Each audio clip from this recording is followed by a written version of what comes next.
executive instruments by government and the national constitutions of these countries on one hand. We also have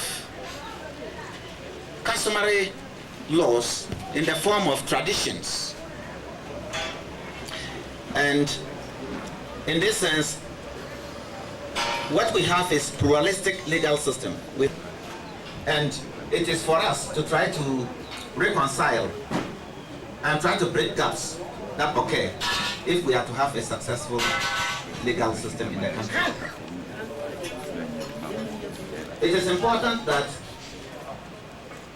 as lawyers, when we deliver our services, and I'm talking so not just mere practice of lawyers in court, but the state, it is important that those can play a meaningful role. In Ghana, and I believe it's so here as well, you have chiefdoms, chiefdom chiefs, clan chiefs, you have quarter chiefs, and it is very, very important that as chiefs, we are able to discharge the functions that devolve on us. And one thing I've done since 1985, when I came into service with chiefs, is to correlate or put together traditional proverbs. Because I've realized that when you're still with chiefs, sometimes they don't speak much, but when they speak, it's in parables. And one of the proverbs I'd like to share with you is that they always say that in Ghana, chiefs, when they are talking, chiefs are the people to talk last. But when the chief talks last, it is final. What he says represents he and his people. He says it's not from his head personally, but it's on behalf of him and his elders. So we believe that whatever the discussion we have today, the chiefs will relay it to their elders at home, and then they will also benefit.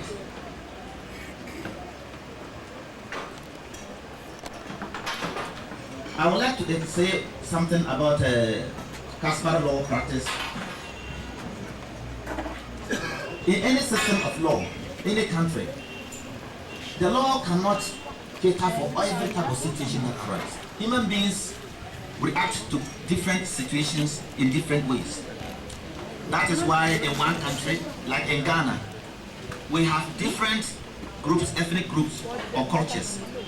We have the Akan, or the tree speaking. We have in the north, you have the Dagomba, Mampusi, Wala.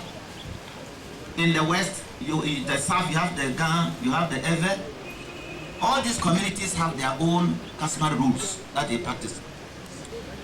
But it is important that when it comes to the state law, which is the law of the Ghanaian government running through the country, for there to be unity and national interest served, we find that that law overrides all these other laws. And as lawyers, we know that sometimes certain cases or certain, the way people may think, our norms, our beliefs, the way we perceive things differ. And so you find that some practices or customs that we practice may not be permissible or may not tally with the state law. I'm saying this particularly when it comes to issues about rights of people, liberties, so and so on. The fact is that no matter whatever groups we belong to, the fact is that we belong to one country, one people. Through all my research in chieftaincy in African countries, believe me to be, whether it's East Africa, South Africa, West Africa, the beliefs, the customs, the practices are the same. So the question this afternoon is, what can we do as chiefs, as traditional leaders, what can we do also to help to promote the cause of national development? This is a question that we are addressing in Ghana, and today we are going to address it here. Nobody can build a country on his own. It has to be through united effort. And the issue is, what can the chiefs, what can they also do to contribute? There's a lot they can do. Any government official who goes to any village or town or chiefdom, the first person he calls on is who? The chief. So it is very, very important that there is good working relationship, and policies of government are explained to the people down there by the chief. The point I'm making simply is this: customary law is part of the law. Customary law that pertains to the chiefdoms is part of the law of Liberia, and the chiefs is for them to also contribute towards the effort of the government of Liberia. Towards what? The national development of where? Liberia. There will be time for questions, and I see this as a discussion, like you were told earlier. At this point, I would like to say that this is a nice opportunity, and I believe that this should not be the last. It should even be possible that at a point, chiefs from all over the Western sub-region meet to discuss in the spirit of brotherliness, to share and solve common purposes and common goals. As for now, what I will say is that customary law is very important, and chiefs are in the forefront of customary law. Thank you. I was born and bred in one of the smallest villages in Sierra Leone. And I'm here just to say a few words on customary law in Sierra Leone. In fact, it is my personal view that customary law was and is the first law of Sierra Leone. That's very important. It is the law of the people of Sierra Leone. And even the laws that we write in English with Western thinking recognizes customary law in Sierra Leone. That is our constitution, the first law. And we have, I will give some examples of rules of customary law that are not arguable in Sierra Leone. The first is the use of land. Land in Sierra Leone, particularly under traditional customary law, belongs to families whatsoever. But when you come to customary law land, no. The family has to agree, particularly the head of the family. And even where, for example, I want to give my land to my visiting friend, family land, the family agrees, the chief, the paramount chief, has to approve. So even though it's a family property, but the importance of the chief in the role of the land is very important in Sierra Leone. Of course, chieftaincy is also very important, because in Sierra Leone, of course, like in Liberia and everywhere else, there is no human settlement without a chief. Even if it's two people in a human settlement, one of them is a chief. He is the leader, he settles disputes, etc. Of course, we also have marriage. And the law about marriage in Sierra Leone, customary law, marriage, traditional marriage, is that one man like myself can lawfully marry as many wives as I want or can afford. But on the other hand, a woman cannot marry many husbands as she would like. Customary law does not accept that. I'm sure that's the same in Liberia. So we are the same people.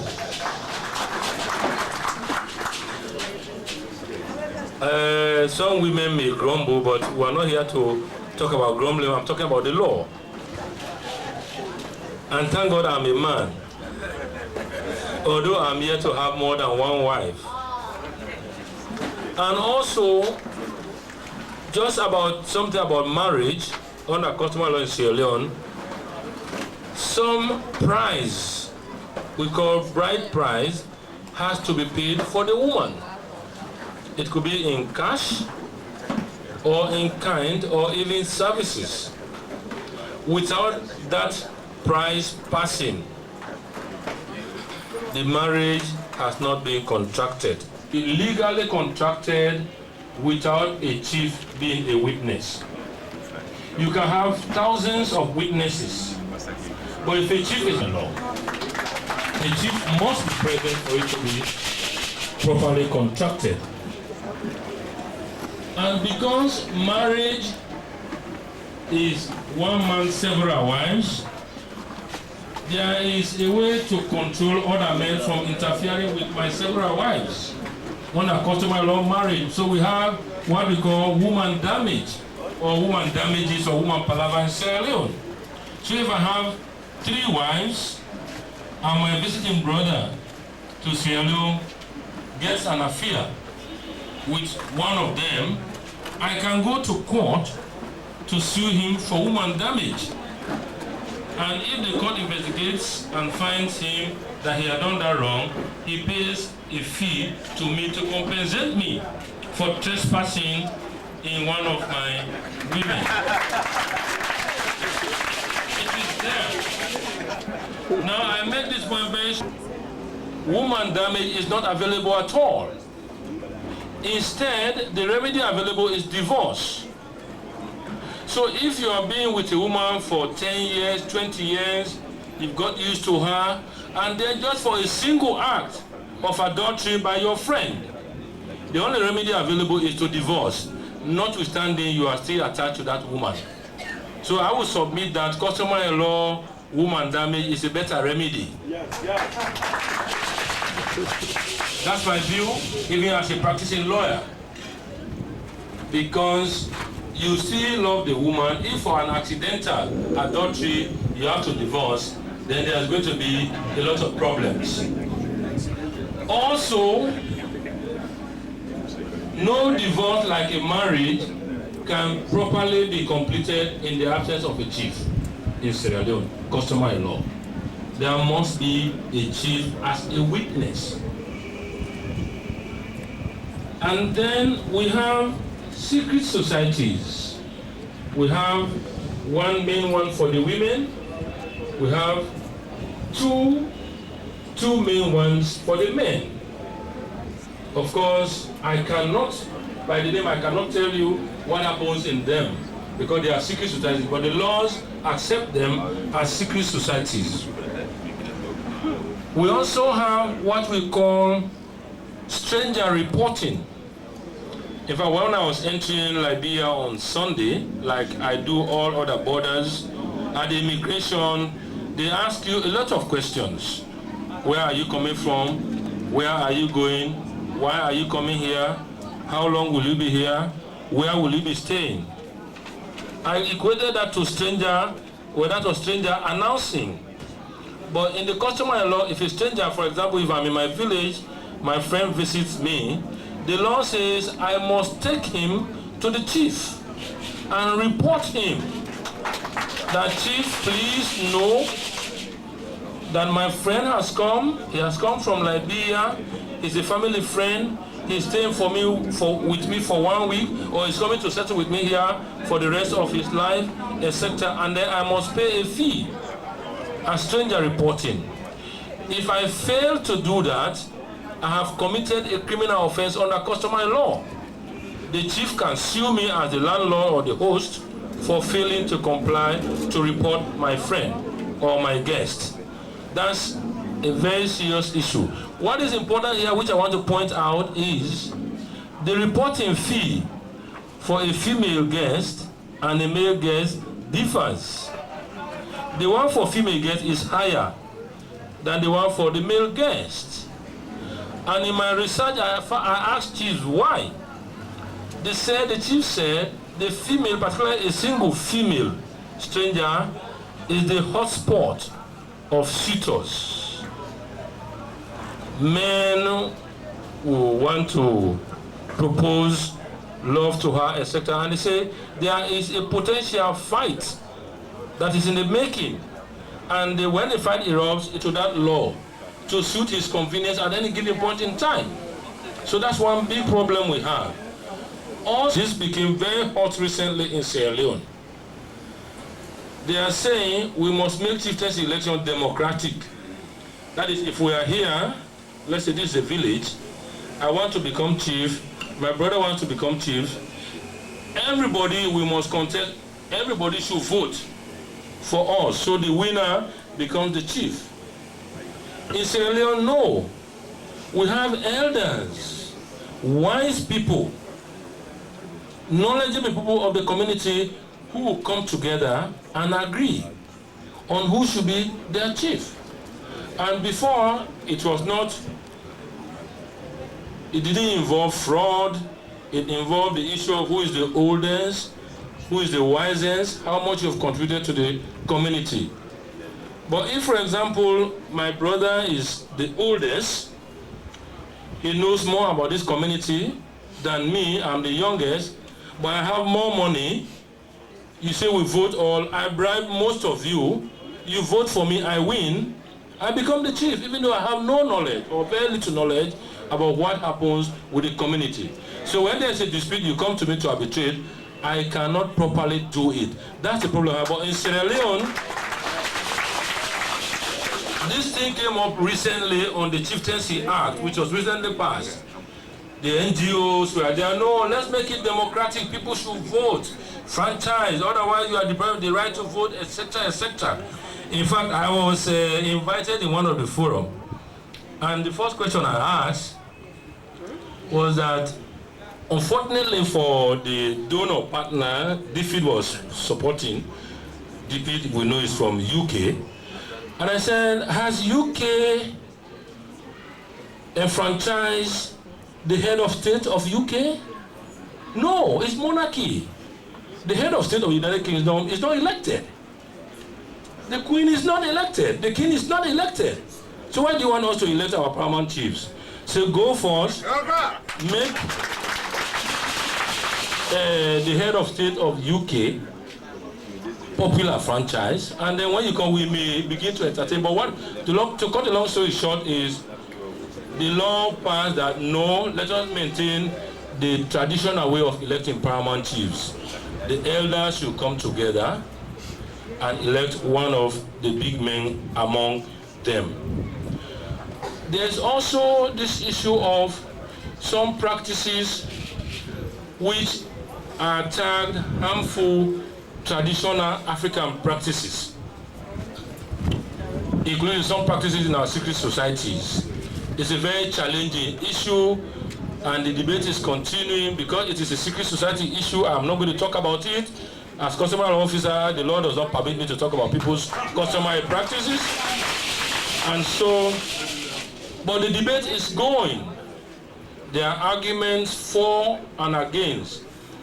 In Sierra Leone, quite recently, a radio reporter reported what happened in the secret society bush, and then the elders of that secret society came and abducted her and took her to the bush. So it became very controversial. And the NGOs were pushing, we must charge those elders for unlawful abduction. And my opinion was not as customary law officer. And I asked, I said, no, that's the second question you are asking. You not ask the first question. Have we charged this person for exposing people's secret society? That's the first thing we must consider. But we have a big challenge. But I'm not just saying we must not listen to those arguments, because now the world is like one small village. What happens here today in Liberia will affect Sierra Leone. What happens in Sierra Leone will affect Liberia. What happens in America will affect Liberia and Sierra Leone. So we must encourage those discussions so that we have a good law, a midway law that will be good for all of us. That's my address, and I will encourage you to listen. Encourage listening, even if it is between Mandingos and the Kra. The laws are not the same, but encourage discussions and come to one, so that we'll have one uniform law for Liberia, we have one, and they will begin one law for Sierra Leone, West Africa, and they will go one law for Africa, and they can have one law for the whole world. Thank you very much for your attention. Yeah. Who will tell about how we do it here in Liberia? And we got some of those same law in Liberia, yeah? Before you marry, and you got a chief got to agree. Yeah. But in Liberia, we got two ways to do it. We got two law systems here.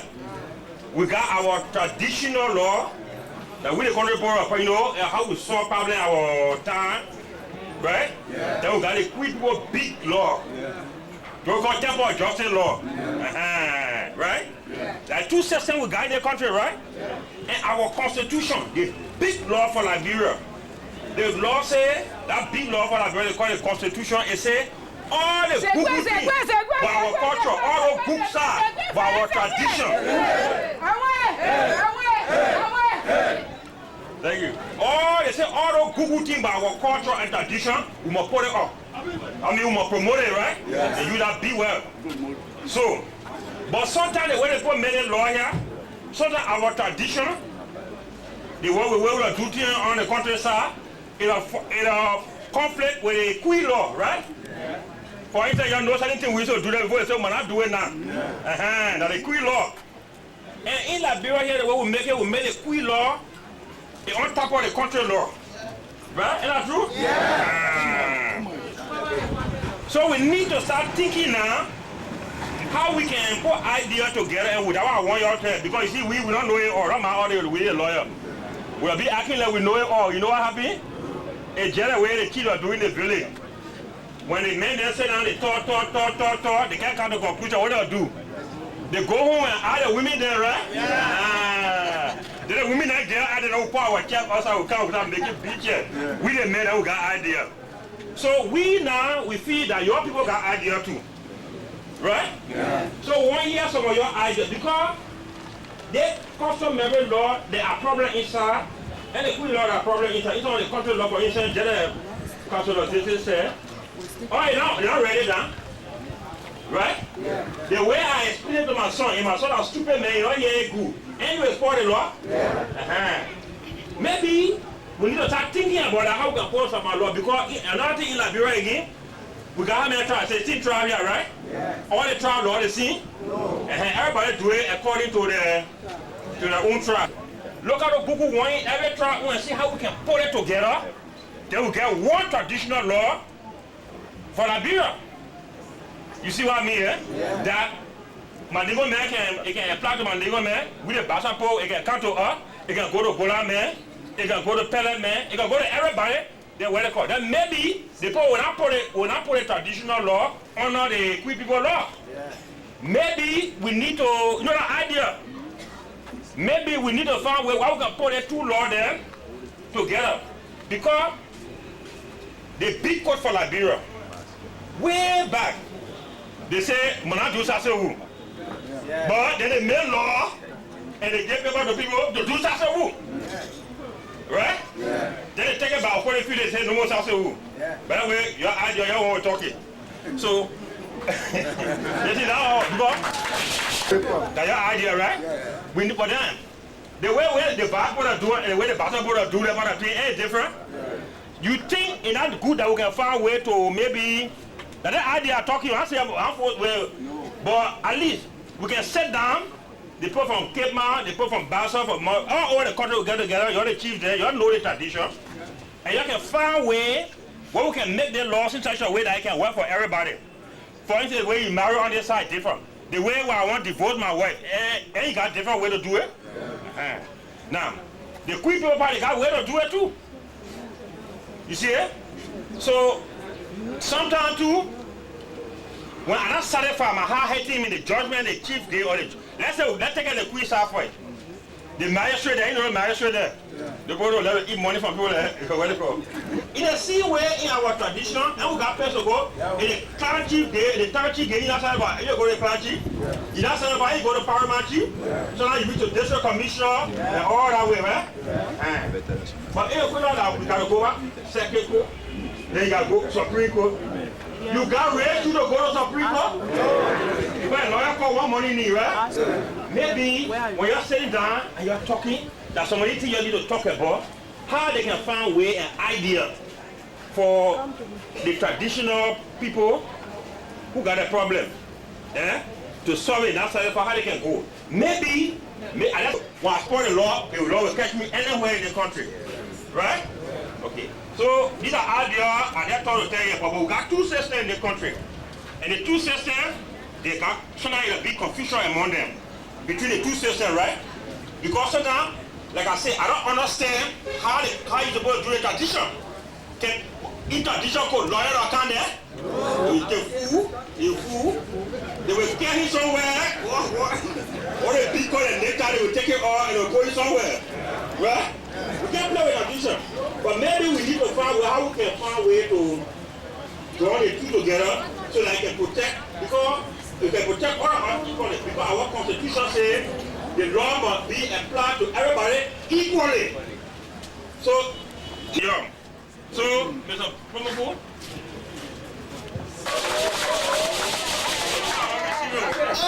no, now you can.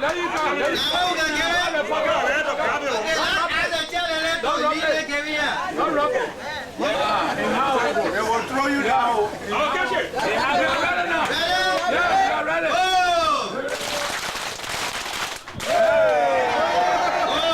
Thank you very much.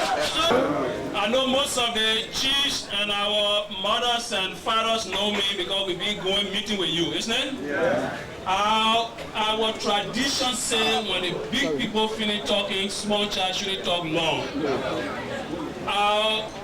Yes, we as a group of lawyers came together through the help of other friends to say we need to know a little more about our custom and tradition. And one of the reasons we hear, and our friends from Customary and other people help us to bring others from the region, is to still talk about our African culture and custom. I want to talk just for 2-3 minutes, and if I see there will be questions, then I will talk. I will answer some, or I will take part. Are you with me? Yes. Let's remember these few things.